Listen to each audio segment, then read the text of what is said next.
So, colleagues, thank you. And again, here we are back after lunch again. I'm not too sure about exciting. I'm not too sure about entertaining. I've got some slides.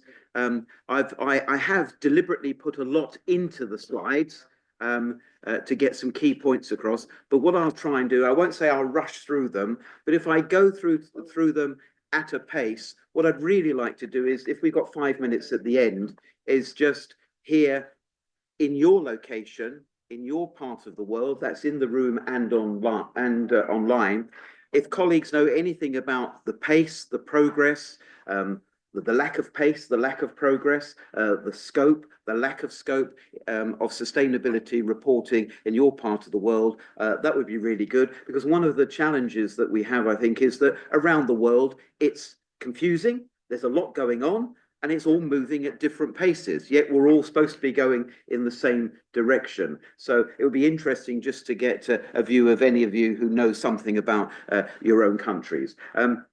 So the focus here is the current state of play, and I'm sure you all know this already, that from the 1st of January this year, you'll see that on one of the slides later, 1st of January this year, made available, not absolutely everybody has to do it, but under IFRS, International Financial Reporting Standards, under which the International Sustainability Standards Board now is, they came out with 2 standards, S1 and S2, which at least have given us some sort of point on the road on this evolving journey where we can stop and start to take stock of things. So I've given you a brief history, and I just put that up there. I said I'd cram stuff into the slides, and I've deliberately done that.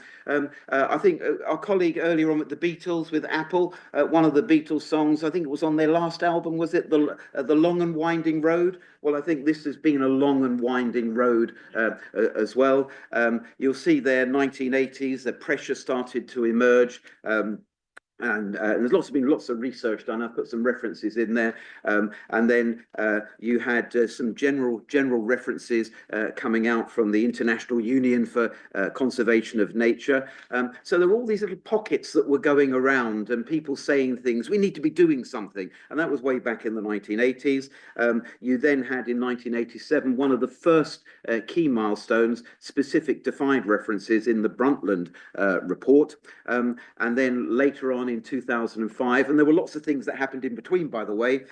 You had the International Federation of Accountants coming up with initiatives. As an accountant, of course, I'd be very pleased about that. And then in 2006, I think it was, yes, there was formal recognition in from the UN Principles for Responsible Investment report, and all sorts of terms started to emerge there. Just jumping on again, from that long journey to 2020, lots of reports came out. There's one here that you can see on there from Michael Bloomberg, the Task Force on Climate-Related Financial Disclosures. Let me just check the numbers again. Yeah, at that point, more than 1,000 companies with 138 trillion US dollars of assets involved that were actually doing at least some form of ESG reporting, environmental, social, and governance. So it's been floating around for a while, but it started to gain momentum, and we'll look at this IFRS S1 and S2. There are various reports. This one here just goes to show, I think it was, yes, 63% of companies were saying in this particular survey back in 2015 that, yeah, we see financial benefits in going for ESG. And one of the things I guess that we're probably all conscious of is, for better or for worse, commercial companies with shareholders are not going to throw their money away. They will look at it in a very, are we going to benefit financially, as well as doing all these other wonderful things for the world? And I think that's still there under the surface. Having said that, with lots of stuff that's been going on recently, there's a report there which came out in Reuters. That was back in September last year, September 2023. That with all the stuff that's going on with protocols, voluntary codes of conduct, legislation, that 3/4 of firms reported we're not ready for it. Yeah, of course, it started back in the 1980s. I was saying the journey, and in 2020 they were a bit worried about stuff. Financial News reported in September last year that financial experts were reporting that they were getting just really sick and tired of this wave after wave after wave of legislation. And I think it was around about that time last year that the chief executive of BlackRock said, "We're losing talent." We've got people who join us because they want to have what they see as being exciting careers and doing all sorts of dynamic things. And they weren't really buying into this idea of the codes of conduct and the impending legislation. And they were actually leaving and moving on to other things. Now, whether that's right or wrong, we'll all have our own views on it. But if it's a reality that people with expertise in the financial arena are saying, we feel we're going to be impacted by this, and they move elsewhere, what will the consequences be? We don't know, but I think it's worth noting that. Elizabeth Pullman has done a lot of work in this area, and what she's highlighted is not just this generic backdrop that I've outlined about people being concerned about the volume of legislation, but actually, when you look at it, even if you're really interested, there are all these tensions, all these overlapping parts, and people are saying, well, there are no clear definitions about what we should be doing, about what something means, how we might approach things. And of course, if you've got tensions and there's a lack of clarity and a lack of definition, then of course people are going to say, well, what can we really do? And they might, if they want to go ahead with it, they might be misinterpreting. They could have their own bias as they interpret to try and gain advantage for themselves, because I think also going back to the idea of the financial perspective, there are organizations which are definitively seeing competitive advantage in ESG and particularly sustainability. So if they can shape it in a way which presents them gives them a particular view to the world, then not surprisingly, they'll probably do that. One of the things that's been coined is in a number of reports that there is literally a tsunami of legislation that's coming out, and I've just picked some here. First of all, the easy bits. What you've got is there was the Global Reporting Initiative, which is still there. I'll make reference to that later on. Interestingly, that doesn't say much about the financial perspective. Sustainability Accounting Standards Board, which has morphed into something else. The Task Force on Climate related financial disclosures, and the International Integrated Reporting Council. So they were major initiatives there. But then if you look around the world, and I've just picked some at random, I'd like to hear from you later on if you know anything about your own countries. So I've put here the UK. There was one.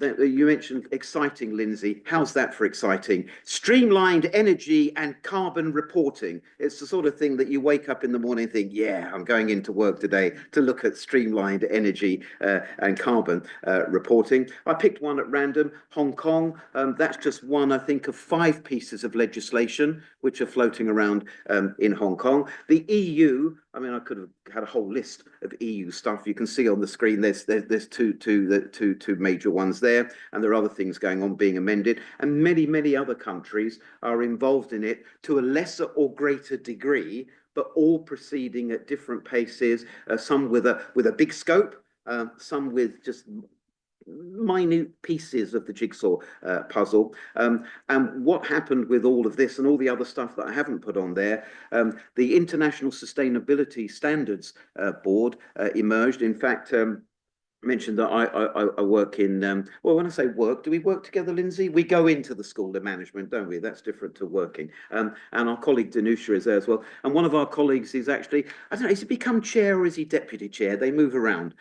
Is he chair now? I think Cristiano, of that particular board. So it's quite interesting because he gives us all the stuff about what is going on, but particularly the challenges. And what came out, I mentioned it a while ago, is that applicable, not mandatory, applicable from the available from the 1st of January this year, 2 standards, S1, which is about the broad sustainability, the generalities, the risks, the opportunities, pointing things out to people, possibly perhaps the danger of a little bit of a checklist there, But S2, much more focused about climate-related risks. And I said available from the 1st of January. The implementation it will be compounded by the various timelines in any one country and national codes, national legislation. Those of you who are familiar with international financial reporting standards for accountancy, and if you're not, I would encourage you to do that, because of course, the only thing that matters in the world is accounting and finance. You can tell I'm an accountant.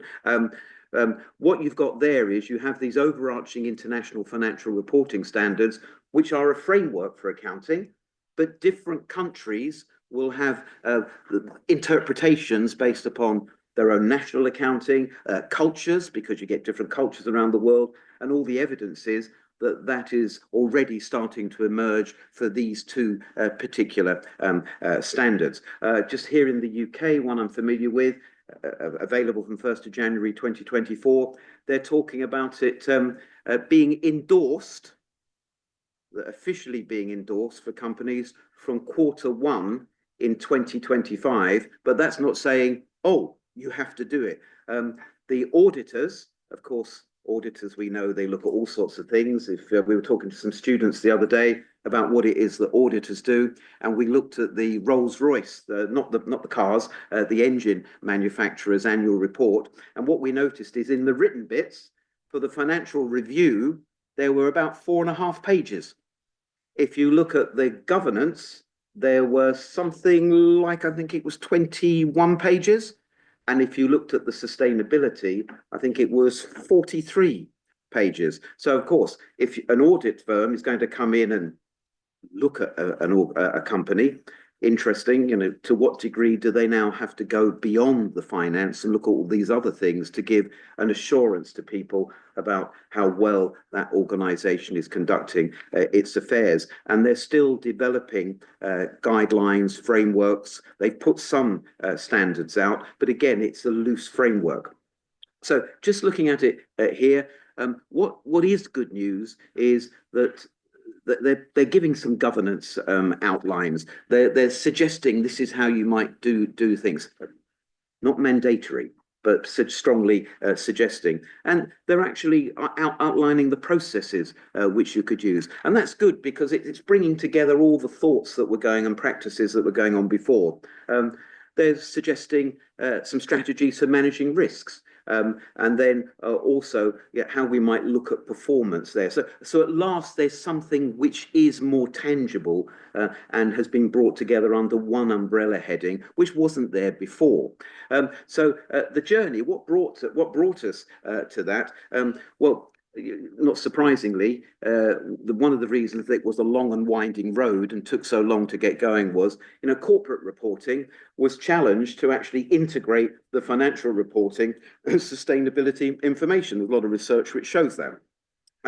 And again, it was voluntary in many jurisdictions around the world. And you know, if something voluntary, different codes of conduct, different protocols, there was no uniformity that was in there. Why did they choose financial reporting standards as the mechanism to introduce it? Well, FRS, financial reporting standards, have been around for a long time now.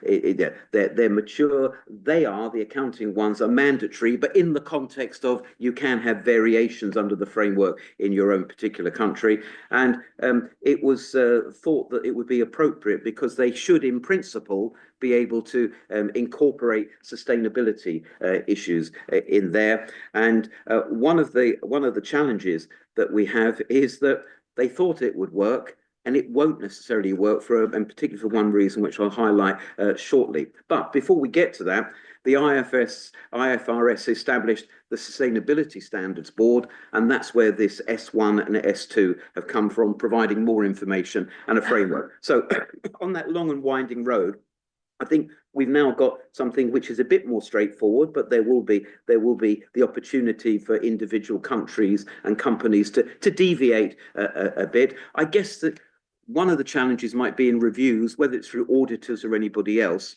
Will somebody be able to make a judgment to say, hey, we notice that you're going in the right direction. Hey, we notice you've deviated a bit. will there be a point where they say you've deviated too much? What will be the benchmark? What will be the parameters, and who will set those? Thank you for that, Lindsay. Another 5 hours. Thank you so much. The people are saying it's already been 5 hours, Alan. So ESG in general, one of the challenges is I think you just get that checklist, and I think there's some evidence that did happen. But with this now move towards environmental stewardship, you've got to have something which is more concrete, and that's what's emerging through IFRS S1 and S2. And S2 in particular, the climate-related disclosures, physical, that would be one aspect. But the other thing which is causing challenges is the transition. Because in transition, you're having to spend money in transition. You might be having to give up as an organization other activities as you do that transition.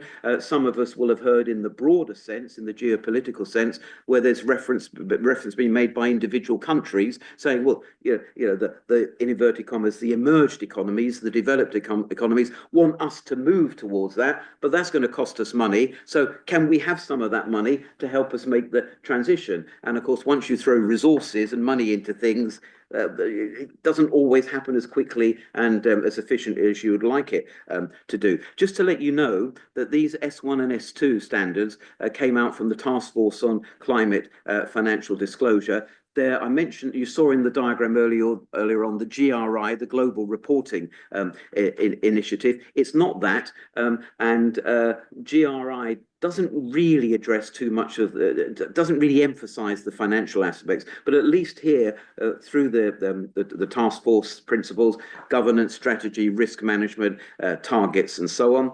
Some of the challenges already, we're beginning to get some differences because lots of countries in Asia seem to prefer the GRI approach, which doesn't have too much on finance, whereas, for example, European countries and beginning to happen in the US are looking more at the TCFD approach.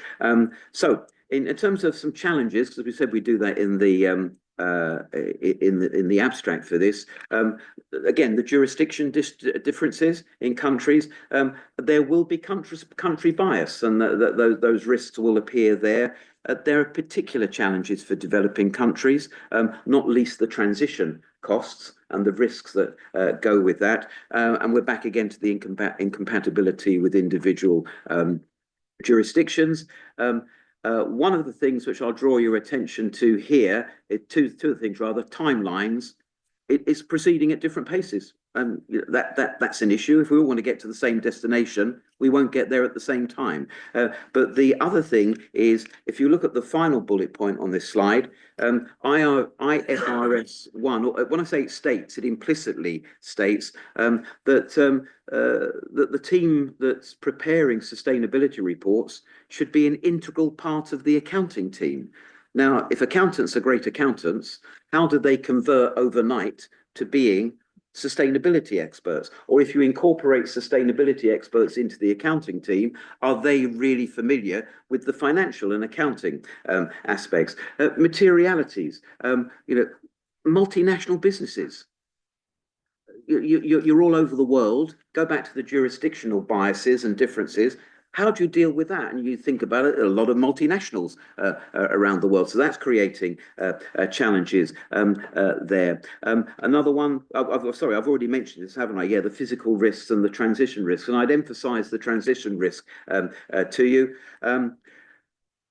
Climate resilience disclosures. If you set it as an essay to a group of students and said, climate resilience disclosures, discuss in 5,000 words. I reckon you'd get, if you've got 100 students, you'd probably get 100 different essays, possibly some commonalities, but with a lot of differences. So again, we're all trying to aim for the same destination, but they're going to be different interpretations, different timelines, and so on. And there's no agreement on what we mean by climate resilience. You only have to look at what, without getting too geopolitical, if you saw recently the reports on what happened in Azerbaijan, was it COP29 or COP30? I lose count of the numbers there, where essentially there was no agreement. You saw the same with the recent one on plastics. Was that last week, where there was no agreement? So what do we do? Almost there, Lindsay. You'll be glad to know. Let's look at the opportunities. Well, the opportunities are there because we're now under this framework. At least they've drawn those together. Investors, I think, have become now much more mature about it. We saw that report, I said, in 2015, when 63% of companies in the survey that was done said, yes, we see that there's stuff for us. And if I go on here, let me just go on here. If you look over the past, what was that, 2021, 22, 23, the different shades of green, the lighter green means that companies are actually actively engaging with it now, not just making plans. Although the one in 2024, although that looks 52% to be less than before, it hasn't gone down. It's just that ones before who hadn't done it are now doing it, because the one in 2023, they're already doing it. So I just get a quick overview. To summarize, the long and winding road started back in the 1980s. It's only in recent times that there's been a degree of agreement to bring things together. But go back to what's to be the third time I said it, we're all heading for the same destination at the end of the long and winding road, but I don't think we're all going to get there at the same time. So that, does it mean there'll be multiple timelines, possibly even for variable destinations, depending upon the interpretations of particular companies? Lindsay, I'll shut up, but if there is time, if anybody wants to tell me, in your part of the world, is it happening? Is it a waste of time? Or